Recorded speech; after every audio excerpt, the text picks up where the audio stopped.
TLP को कब बनाया, कैसे बनाया और किसने बनाया और किसके लिए बनाया? पहले आप ये सनाउल्लाह की वीडियो देखिए, फिर कर लेते हैं गुफ्तगू।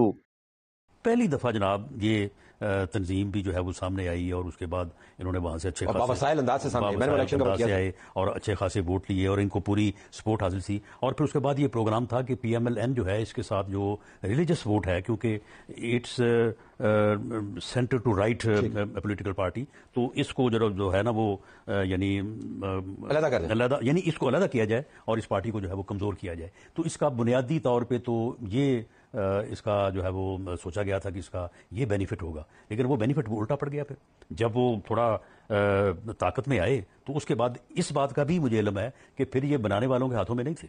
जी मेरे पाकिस्तानियों, आपने वीडियो मुलाहिजा की, यानी कि ये उस वक्त बनाया गया जब नवाज शरीफ को कमज़ोर करने का इरादा था।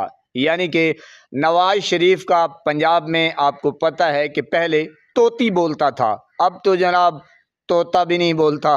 तो जनाब उसको कमज़ोर करने के लिए टीएलपी को बनाया गया और टीएलपी ने जनाब अपना ज़ोर दिखाया और जनाब अपनी ताकत दिखाई, ठीक अपना वोट बैंक बना यानी कि लिया, उन्होंने मैदान मार लिया। तो जनाब इनको ज़ाहिर है फिर लगा कि नवाज शरीफ का वोट बैंक पंजाब में था और ये जो उलमाए कराम या मौलवी हजरात ये जनाब नवाज शरीफ को सपोर्ट करते थे, तो जनाब फिर वो जो ताकत थी नवाज शरीफ की वो टूट गई। अच्छा, ये फिर जनाब कौन लोग थे जो नवाज शरीफ को कमज़ोर करना चाहते थे?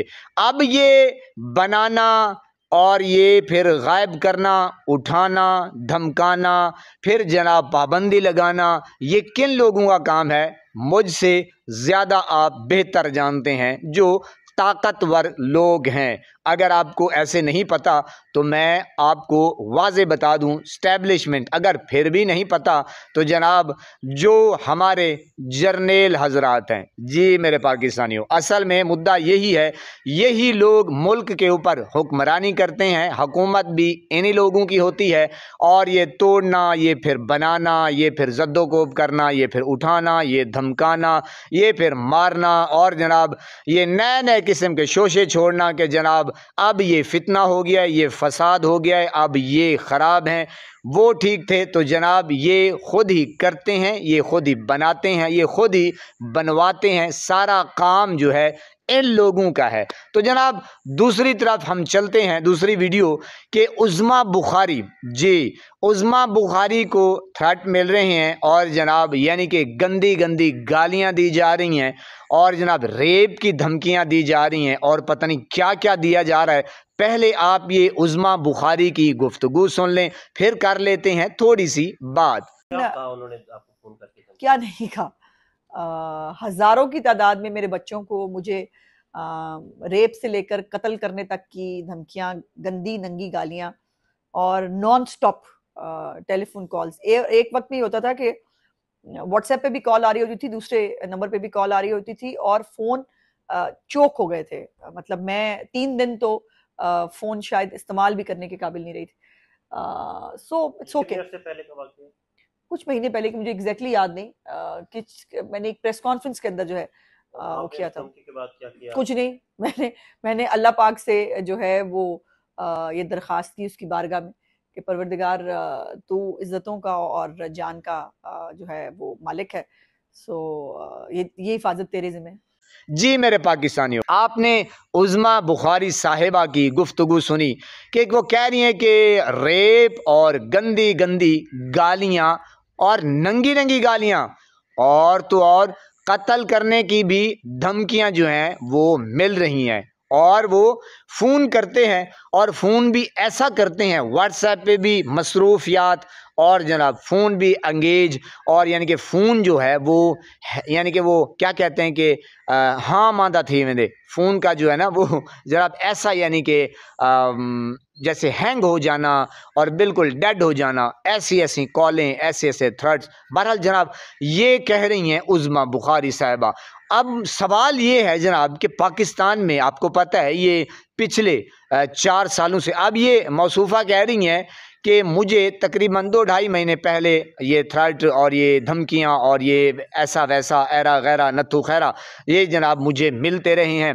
और आप मुझे इस बात की तस्दीक कर दें, मुझे जवाब दे दें आप लोग, क्योंकि समझदार है माशाल्लाह, कि जनाब पाकिस्तान में हुकूमत इन लोगों की है पिछले तकरीबन कोई 3-4 सालों से। तो मुझे ये बताइए कि जनाब बंदा कहीं बैठा होता है और सॉफ्टवेयर अपडेट हो जाता है, यानी कि बंदे को यूं पकड़ना, यूं उठाना, यूं गायब करना, मैंने कहा इनके चुटकी का काम है। तो अगर इनको थ्रेट मिलते, अगर इनको धमकियां मिलती, तो जनाब मुद्दा ये है, बातचीत ये करना चाहता हूं मैं, सवाल आपसे पूछना चाहता हूं, जवाब मुझे आप दे दीजिए, क्या वो बंदा बच सकता था? जिनके ऊपर अब कॉल कर रहा है और पता नहीं क्या क्या मैसेजेस कर रहे हैं, धमकियां मिल रही हैं, तो बंदा बच सकता है? मुझे तो लगता है झूठ, यानी कि झूठ नहीं है तो सच है। तो जनाब सच फिर आपको पता है, ये पता नहीं बेचारे कहाँ पे बैठते हैं और कोई थोड़ी सी गुफ्तगू करते हैं। वो जिसने चाचे ने मरियम साहिबा को भी कहा था कि सबकी वो माँ आ गई है। तो जनाब इस बात का मुझे जवाब दीजिए कि जनाब पाकिस्तान हो और जनाब कोई बंदा हक सच की बात करे और वो फिर बच सकता है? सवाल ही नहीं पैदा होता। और जनाब उज़मा साहिबा को थ्रेट मिले और धमकियां रेप की, यानी कि इनको भी, इनके बच्चों को भी, जो कि गलत है। लेकिन मैं ये कहना चाहता हूं कि यार ये फिर बच कैसे गए? बहरहाल जनाब फैसला आपने करना है। अल्लाह पाक आपको सलामत रखे, अस्ता वस्ता फूलों की तरह महकता हुआ रखे। नमाज 5 वक्त अदा करते रहा करें, वालिदैन की खिदमत करते रहा करें, हमसायों का रखिए ख़ास ख्याल, हमेशा हमेशा हक और सच की आवाज़ को बुलंद करते रहा करें। जहाँ देखें किसी के साथ जुल्म ज़्यादती, वहीं पर अपने होने का सबूत दीजिए। अल्लाह निगहबान।